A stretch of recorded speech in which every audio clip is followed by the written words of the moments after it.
These guys can load in, for 2 or 3 hours, play a 2 or 3 hour gig, and then load out for 2 or 3 hours. They get paid for just the gig, right? And it's just not a lot of money, and they do it out of love. And they've been working on this skill, in many cases, for most of their lives.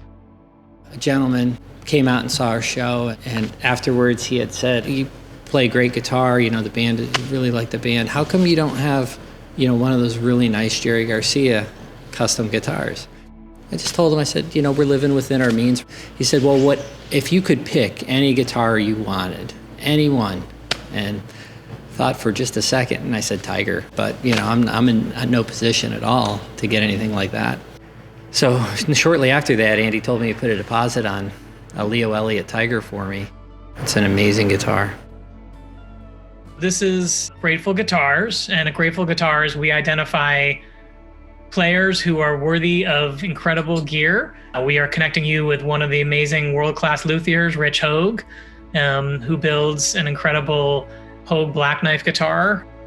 Usually you'd see, a Stratocaster or a Gibson or what have you, but to see a custom instrument like that just told you there's something special going on here. Bob Weir has this incredible Cocobolo, beautiful modulus black knife guitar, and listen to those amazing tones he's getting from it. And then you go a little deeper and there's Phil. That's a modulus bass, and look how cool that is. And so it just shows their dedication to their craft to make sure that they had exactly what they were looking for. And it's not to disparage Gibson or Fender, they're amazing instruments, but these guys wanted the tone to be just exactly perfect, to be just exactly what they were looking for, what they wanted to express with their instruments. They wanted the audience to hear with their ear. His guitar tone just rattled me to my soul. It just changed my DNA. There's an incredible show from Duke. He plays Peggy O, the jam that you would normally hear, the lead that you would normally hear, and then he goes into this just beautiful few measures of melting tone. And you just can tell he is bathing in those tones.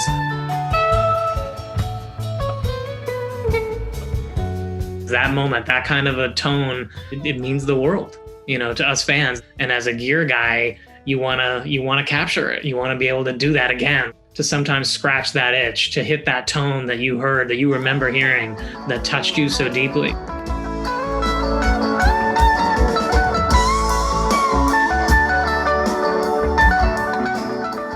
"50 years from now, you're gonna be touched by hearing the Bobby sound, the Bobby lick, in the exact same way we are today with Jerry." And the same thing for Phil tones too. Phil is a groundbreaking bass player.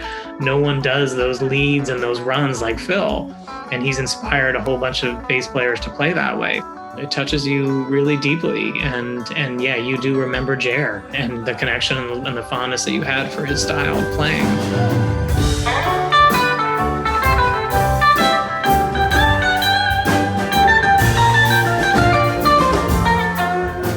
In that same place together in the room, and it's just the magic of the scene. You leave that and you feel so enriched and fulfilled.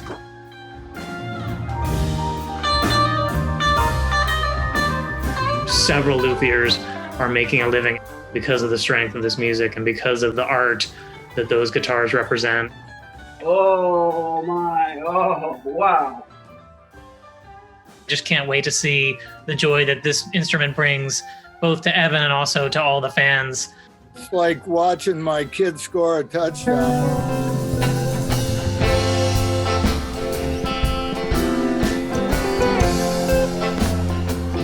They literally pour their lives into these guitars, and you can feel it. It's an incredible gift that they give all of us, the player and the fan. Dude. I hope you're so proud of the work that you're doing with them, and I can see why you got the rights to make them, because you're doing them justice.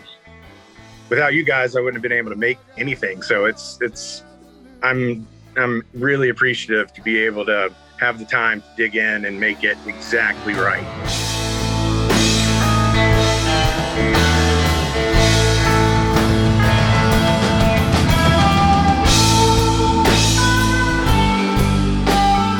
You have to be good at electronics, soldering, And, you know, and you have to be good at finding these things. You know, the parts inside these things, they're not made anymore. Doug Irwin made these incredible, iconic instruments for Jerry.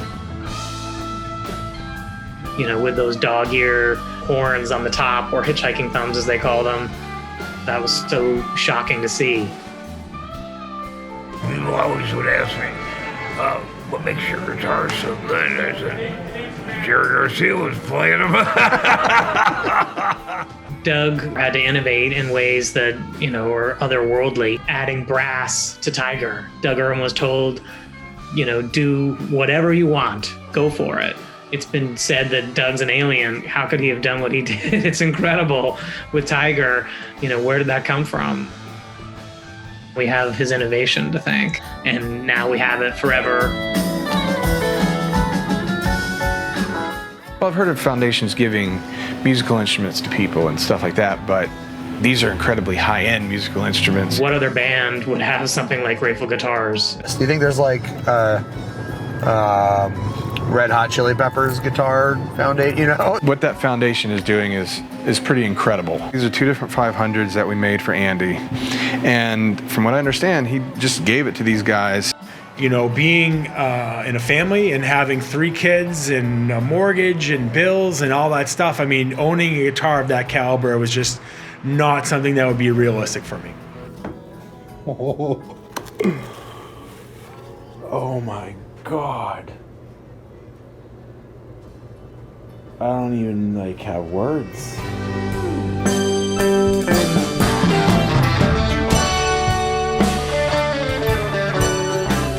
I don't ever have to worry about him cheating on me with another woman, but man, cheating on me with his guitars, possibly, you know? He definitely likes his kids and his wife more than his guitar, but he loves his guitar.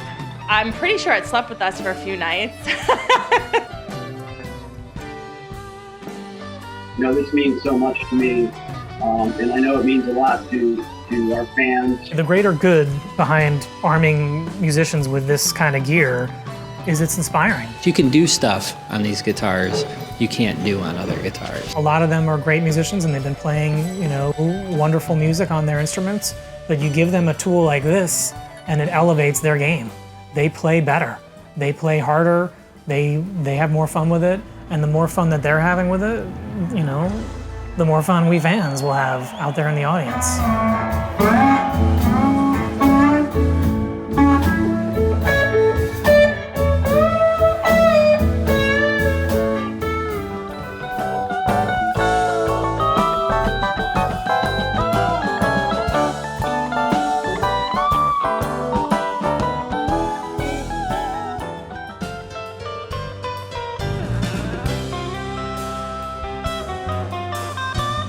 I know there's a magic in our scene. If I help people get these instruments, more and more people will be playing them, more and more people will be into it, more young people will get involved, and the scene will just be stronger and stronger and stronger.